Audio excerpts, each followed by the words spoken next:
You. Well, we've had an interesting 2 weeks out of this building, and sadly, my home state of Wisconsin made the news again in an effort to remove not just any person here illegally, but somebody who had broken the law, an abuser, somebody who under normal circumstances would not be viewed favorably. We had a judge in Wisconsin stop the hearing. Let's not worry about putting this guy in jail. Let's let him sneak out the back door so he is not removed from this country. This was after about a month ago, our governor, Tony Evers, nice guy,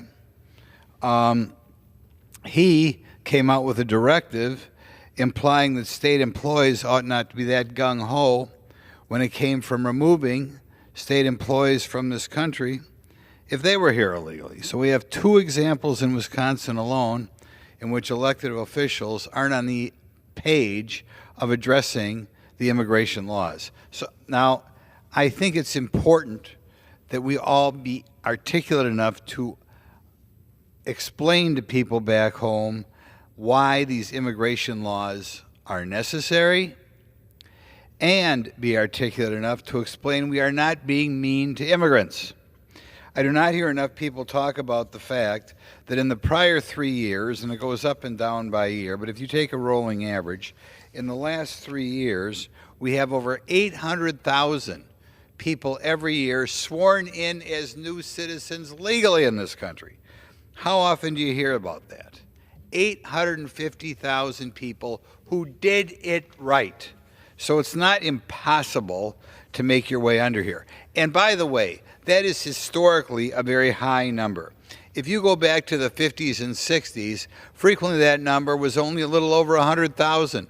So the number of people keep being sworn as new citizens are already 8 times what they were in the 60s and 50s. Nobody should apologize or saying we're being mean or not letting people in here. What we are doing is, if we let these people who came here legally in, is we're kicking in the face anybody who did it right. We know we have a housing crisis in this country, and when you begin to flood this country with another 10 million people, as happened during the Biden administration, given the law of supply and demand, we know it's driving up rents, making it more difficult all the time for your average American to attain the American dream. I should also point out that we have significant numbers of visas which allow people to come here as well. We have about 900,000 at any time, temporary workers or trainees.